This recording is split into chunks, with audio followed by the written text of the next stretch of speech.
Ini satu risalah adalah goresan terjemah risalah Manaqib As-Sayyidah Khadijah Al-Kubra yang dikarang oleh Al-Habib bin Muhammad Al-Alwi Al-Maliki Al-Maki. Berkata Habib Muhammad bin Alwi Al-Maki, ini risalah Manaqib Sayyidatuna Khadijatul Kubra adalah tiupan syafaat, kenabian dan limpahan rahmat ketuhanan, dengan disertai beberapa goresan-goresan pena tentang keistimewaan Ummul Mukminin Sayyidatuna Khadijatul Kubra, istri Rasulullah sallallahu alaihi wasallam, Sayyidil Mursalin. Khadijatul Kubra mempunyai kepribadian yang sangat baik, yang merupakan cerminan dari budi pekerti Rasulullah SAW, insan nul kamil. Saya susun risalah ini untuk menaburkan keharuman-keharuman di majlis-majlis, di perkumpulan, baik di kota maupun di pelosok desa. Khadijatul Kubra adalah anak Khuwailid bin Asad bin Abdul Uzza bin Qusay al-Asadiyah. Nisbah keturunannya bertemu dengan nasab Nabi pada Qusay yang telah menyatukan kafilah-kafilah Quraisy. Sedangkan ibunya adalah Fatimah anak Zaidah bin Al-Awsam dari Bani Amir bin Lu'ay bin Ghalib. Alangkah mulianya nasab Khadijah yang bertemu dengan nasab keturunan Nabi sallallahu alaihi wasallam. Sekelumit yaitu Manaqib Sayyidatuna Khadijatul Kubra sebagaimana yang disebutkan oleh Habib Ali tadi. Manaqib ini dikarang oleh Sidin Habib Alwi Al-Maliki Al-Maki.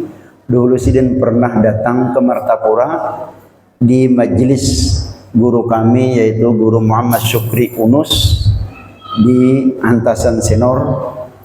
Lalu Sidin mengijazahkan sekaligus membaiat Manaqib Sayyidatuna Khadijatul Kubra ini tepatnya malam Rabu 21 Ramadan kalau kada salah. Dan ulun kada ingat tahunnya tahun berapa nggih. Cuman pada waktu itu ulun masih sekolah sekitar kelas 3 sanawiyah Usto. Jadi kata Habib Ali, jadi kata Habib Alwi Al-Maliki, risalah ini disusun itu supaya menaburkan keharuman-keharuman, aroma-aroma yang sejuk, yang indah dari kota hingga sampai ke pelosok-pelosok desa, baik di perkumpulan, di majelis.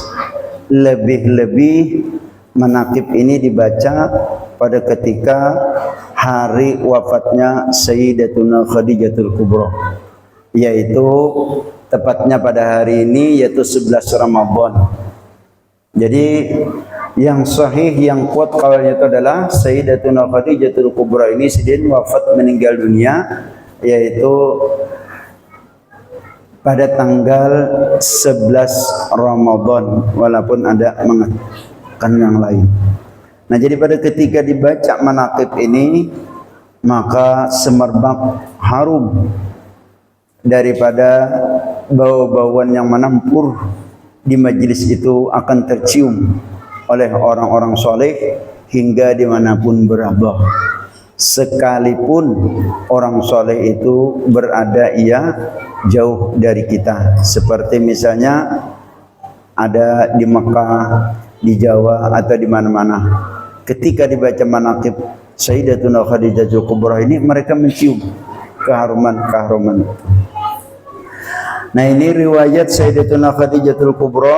Sidin sebelum kawin dengan Nabi kita Nabi Muhammad SAW, sebelumnya Sidin pernah kawin dengan seorang laki-laki yaitu Abi Halah, dan mempunyai keturunan 2 anak yaitu Hindun dan Halah. Lalu meninggal suami Sidin yang terdahulu tadi.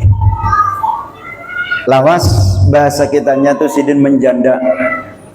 Tapi Sayyidatuna Khadijatul Kubra ini, Sidin adalah seorang pengusaha, seorang pembisnis, dan orang yang terkaya dan orang yang tersohor di kalangan tanah haram, Jazirah Makkah, dan hingga keluar daripada Jazirah Arab. Terkenal nama Khadijah, yaitu adalah seorang pembisnis, pengusaha yang terbesar.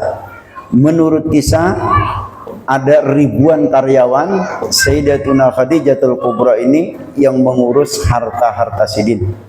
Yaitu pada waktu itu Sidin berbisnis dalam usaha dagang, yaitu bahan pangan. Sehingga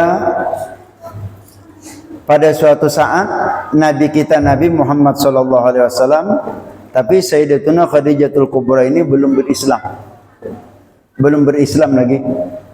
Jadi pada ketika Nabi kita berumur 7 tahun, Sidin mengambil upah haragu kambing, menggembala lawan paman Sidin, ikut tinggal di rumah paman Sidin, yaitu Abu Thalib. Setelah itu berusia 7 tahun, Sidin yaitu memisahkan diri, maksudnya berlepas dari Abu Thalib dalam berusaha. Setelah itu lalu Sayyidatuna Khadijatul Kubra ini melihat cara berkomunikasi atau cara berinteraksi Nabi kita Nabi Muhammad SAW. Lalu Khadijah tertarik dengan Nabi kita SAW, yaitu dengan akhlak Nabi yang baik, yang ramah, yang humanis, yang santun, lebih-lebih kejujuran Nabi. Lalu Sayyidatuna Khadijatul Kubra menawarkan usaha dan bahkan menjalin, yaitu bermitra dengan Nabi kita Nabi Muhammad SAW. Awalnya Sayyidatuna Khadijatul Kubra yaitu menyerahkan barang atau dagangannya, hartanya itu sebahagian, lalu dijalankan Nabi. Pada pertama kali Nabi berlayar itu pada ketika berusia 7 tahun. Nabi bersama paman Sidin membawa barang dagangan Khadijah, berangkat ke negeri Syam, bahkan keluar Syria. Berbulan-bulan, bahkan beberapa bulan Nabi pulang, dan Nabi membawa keuntungan laba yang sangat luar biasa. Dan Khadijah yang betapa terkejutnya, jualannya sekian, harganya sekian, dari barang yang ditentukan itu keuntungannya sekian. Nah, Khadijah ini sudah mulai menaruh sesuatu kepercayaan yang amat besar kepada Nabi. Tidak ada sebelumnya pengusaha-pengusaha atau orang-orang yang membisniskan barang dagangan harta karyawan Khadijah yang seperti Nabi kita Nabi Muhammad SAW, dengan terbuka dan dengan seadanya. Lalu yang kedua kalinya Khadijah lebih besar lagi, menyerahkan harta dagangan itu hingga hampir 3/4 diserahkan kepada Nabi, lalu dijalankan Nabi lagi. Ternyata yang kedua ini keuntungannya lebih besar, jauh berlipat ganda dari yang sebelumnya. Namun Khadijah lagi-lagi merasa dan menaruh kepercayaan yang amat luar biasa, kejujuran dan ketulusan Nabi dalam bekerja dan berusaha. Akhirnya Khadijah menyerahkan seluruh harta kekayaan dan dagangannya dalam berseluruh bentuk usaha yang dijalankan oleh Nabi kita Nabi Muhammad SAW. Hingga beberapa tahun genapnya pada berusia 25 tahun Nabi, berarti dari umur 7 tahun sampai umur 25 tahun, kurang lebih 18 tahun Nabi bermitra dan menjalin usaha dengan Sayyidatuna Khadijatul Kubra. Maka Nabi itu mempunyai harta lebih daripada yang dulu tinggal sama paman Sidin, hanya memelihara gembala kambing. Dan pada ketika itu setiap kali istilahnya perjalanan Nabi kita berbisnis, berdagang, membawakan barang dagangan Khadijah, Khadijah selalu menitipkan seorang pembantu lawan Nabi kita. Dan Khadijah selalu berpesan kepada Maisarah selalu untuk menemani dan setia kepada Nabi dan tulus melayani Nabi. Selama itu setiap kali pulang dari perniagaan, Maisarah selalu cerita tentang perihal perilaku, sikap dan akhlak Nabi kita, Nabi Muhammad SAW. Terutama akhlak Nabi terhadap orang lain. Pernah perselisihan jual beli dan bahkan orang yang tidak mampu. Maisarah ceritakan Nabi sering membantu dengan orang-orang yang tidak mencukupi untuk membeli barang. Maka Khadijah semakin mempunyai keyakinan dan kepercayaan kepada Nabi. Bahkan pada ketika Maisarah menceritakan tentang perilaku akhlak Nabi SAW dan sikap Nabi terhadap Sayyidatuna Khadijatul Kubra yang tidak pernah menatap raut muka wajah Sayyidatuna Khadijatul Kubra. Nabi kalau sedang berkomunikasi, sedang bercakap dengan Khadijah, perkara dan urusan apapun, selalu tidak pernah menatap raut wajah Khadijah. Selalu menundukkan pandangan. Nah, maka Khadijah mulai tertanam rasa suka dan menyukai kepada Nabi.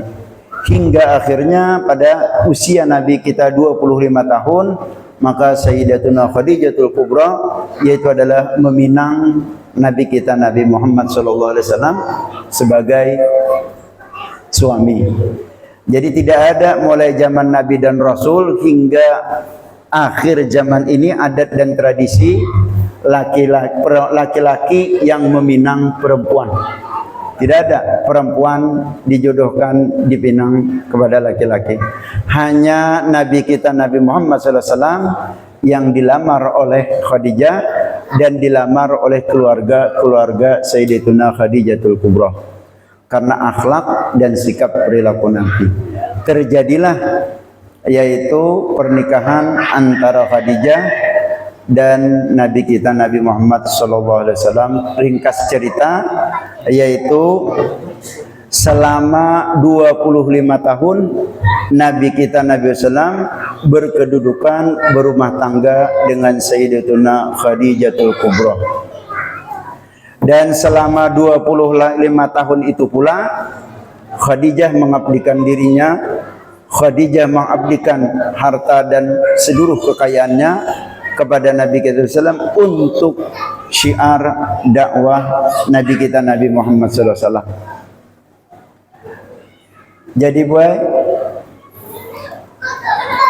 singkat cerita nggih, selama 25 tahun itu Khadijah yaitu selain daripada menyerahkan seluruh harta bendanya, seluruh jiwa raganya, bahkan Khadijah menyerahkan nyawanya untuk Nabi kita Nabi Muhammad SAW. Dan itu dibuktikan pada ketika Nabi kita Nabi Muhammad SAW ditekan, diancam, bahkan hendak dibunuh oleh orang-orang Quraisy yang tidak suka dengan Nabi kita Nabi Muhammad SAW dan lebih-lebih tidak suka dengan ajaran Nabi kita Nabi SAW. Pernah yaitu para pembunuh-pembunuh bayaran atau para budigat orang Quraisy datang kepada Khadijah dan menyatakan untuk membunuh Nabi kita Nabi SAW. Maka Sayyidatuna Khadijatul Kubra dengan lantang suaranya, kalau kalian ingin sesuatu kejayaan dan kesuksesan dunia kalian, maka kalian jangan sekali-sekali mengganggu Muhammad. Dan bahkan para pedagang-pedagang yang lain yang ingin memerangi dan membunuh Nabi, sampai-sampai Khadijah mengintervensi melalui usaha bisnis Khadijah, saya mau beli barang Anda lebih mahal dan berlipat ganda, dan saya akan jual barang saya kepada Anda dengan harga yang berlipat ganda murahnya. Tapi dengan satu syarat, jangan Anda ganggu Muhammad. Apalagi Anda hendak membunuhnya.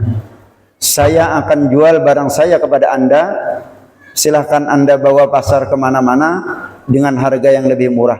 Dan saya akan beli seluruh bawaan barang Anda dengan harga yang berlipat ganda dan mahal. Tapi dengan satu syarat, Anda jangan ganggu Muhammad. Karena kalau Anda mengganggu Muhammad, saya tidak akan membeli seluruh barang Anda. Maka mereka tidak berani dan tidak bisa berkutik dengan Sayyidatuna Khadijatul Kubra.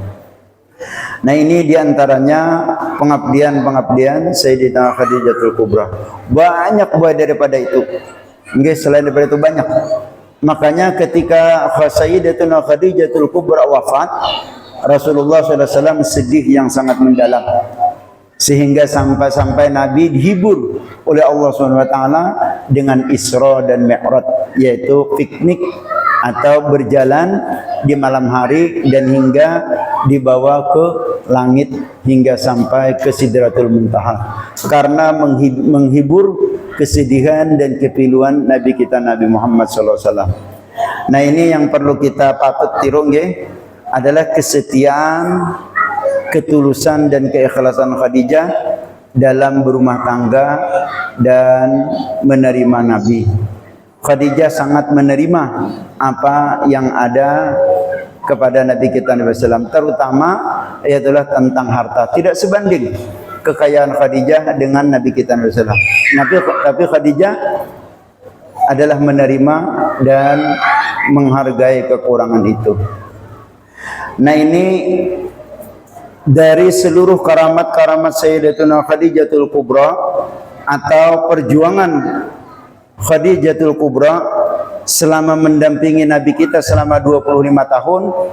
Nabi kita yaitu adalah aman, sukses, dan tidak ada sesuatu yang berat bagi Nabi menyampaikan visi dan misi dakwah dalam membawa ajaran Islam, dalam mentauhidkan umat dan mengislamkan daripada orang-orang yang telah Islam.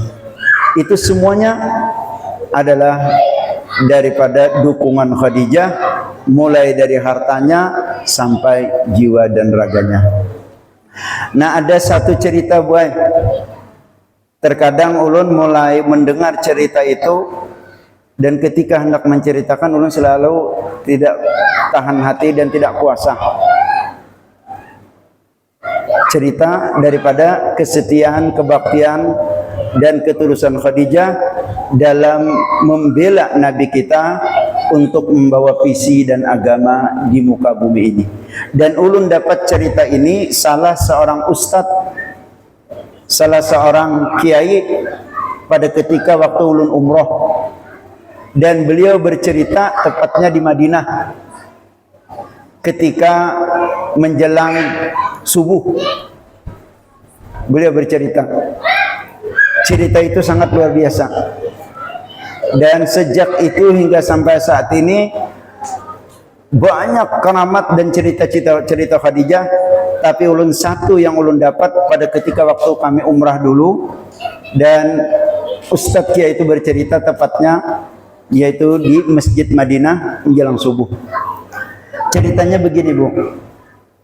Selama 25 tahun Khadijah mendampingi Nabi, pada ketika detik-detik terakhir itu harta Sayyidatuna Khadijatul Kubra ini luluh lantak, habis.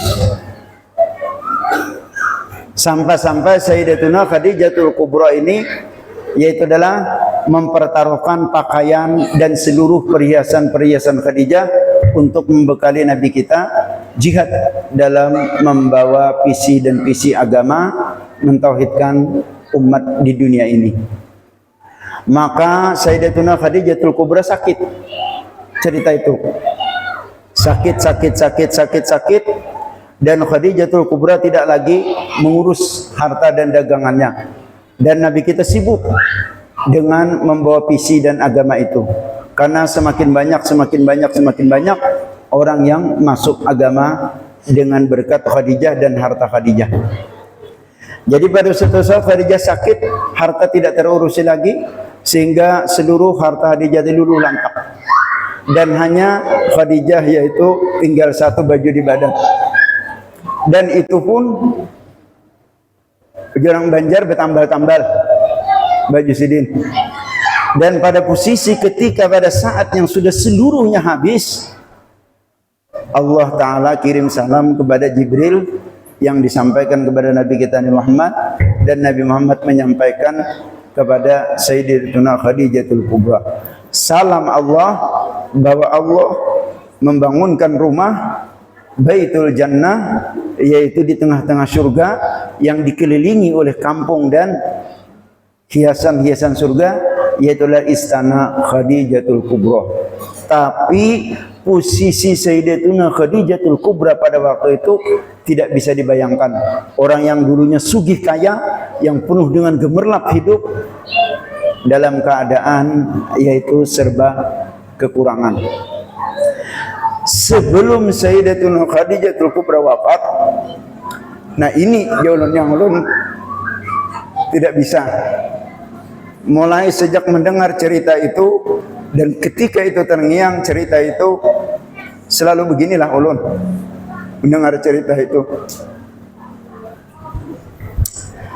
Lalu Sayyidatuna Khadijatul Kubra sebelum wafat, menjelang detik-detik hari, Sidin berpesan dan berkata kepada Nabi kita Nabi Muhammad SAW, wahai Rasulullah, seandainya nanti aku sudah tidak ada dan seluruh hartaku ini habis, dan aku akan dikubur di wafat, dan aku akan dikubur ke dalam liang lahat, dan engkau senantiasa loba dan menginginkan umat ini menjadi orang yang menyembah kepada Allah SWT dan mencintai kepada ajaranmu dan mencintai kepadamu.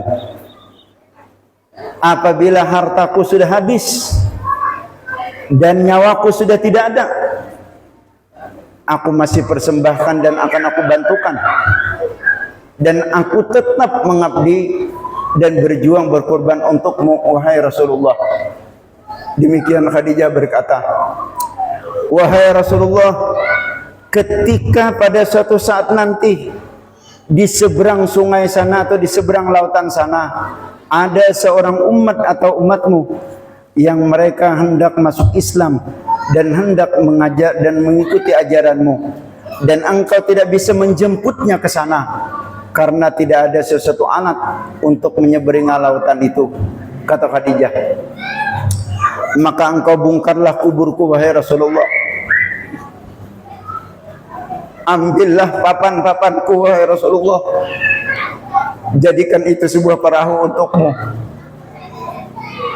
dan ambillah tulang belulangku wahai Rasulullah, jadikanlah itu sebagai dayung sampan untuk perahu itu, demi untuk engkau menjemput umat yang ingin bertauhid kepada Allah dan mengabdi kepada ajaranmu wahai Rasulullah. Sekiranya hartaku sudah tidak ada lagi, maka ada umat yang ingin mengikut dan bertauhid kepada Allah di seberang lautan sana, dan tidak ada satupun alat yang engkau untuk ke sana, maka ambillah papanku di dalam kuburan liang lahat, dan jadikanlah itu sebagai sampan perahu, dan ambillah tulang belulangku itu sebagai pengayuh untuk mendorong bahtera dalam berjuang kepada agama Allah dan membawa visi dan agama. Setelah itu Khadijah wafat dan meninggal dunia dalam keadaan yaitu tidak ada sesuatu apapun yang dibawa. Sedemikian itu pengabdian Sayyidatuna Khadijatul Kubra dengan Nabi kita Nabi Muhammad SAW. Dan sehingga saat inilah kesuksesan Nabi kita Nabi Muhammad SAW, yaitu dalam membawa umat bertauhid kepada Allah dan mencintai kepada Nabi kita Nabi Muhammad SAW. Jadi dengan berkat Khadijah kita bisa menyembah Allah, dengan berkat Khadijah kita bisa mengikuti ajaran Nabi kita Nabi Muhammad SAW. dan dengan berkat Khadijah lah kita bisa demikian dengan hidup diberi hidayah dan taufik daripada Allah Subhanahu wa taala. Mungkin itu yang bisa kita bacakan manaqib sekelumit daripada cerita riwayat sejarah perjalanan hidup Sayyidatuna Khadijatul Kubra dengan Nabi kita Nabi Muhammad sallallahu alaihi wasallam. Dan selama 25 tahun itu Nabi tidak pernah cekcok suara dengan Nabi kita, dengan Sayyidatuna Khadijatul Kubra. Dan demikian pula Sayyidatuna Khadijatul Kubra tidak pernah membangkang dan membecekcok suara dengan Nabi kita Nabi SAW. Artinya mudah-mudahan kita dengan berkat riwayat sejarah Sayyidatuna Khadijatul Kubra, khususnya kita hidup berkeluarga, berumah tangga dalam menjalin suami dan istri, yaitu senantiasa mengutamakan bersifat kurang lebih dan kasih sayang serta menerima apa yang menjadi kekurangan dalam pasangan hidup kita, sehingga hidup kita terasa bahagia, nyaman dan lebih-lebih yaitu penuh dengan kegembiraan. Mungkin ini sekelumit daripada cerita Sayyidatuna Khadijatul Kubra. Selanjutnya kita bertahlil untuk Sayyidatuna Khadijatul Kubra.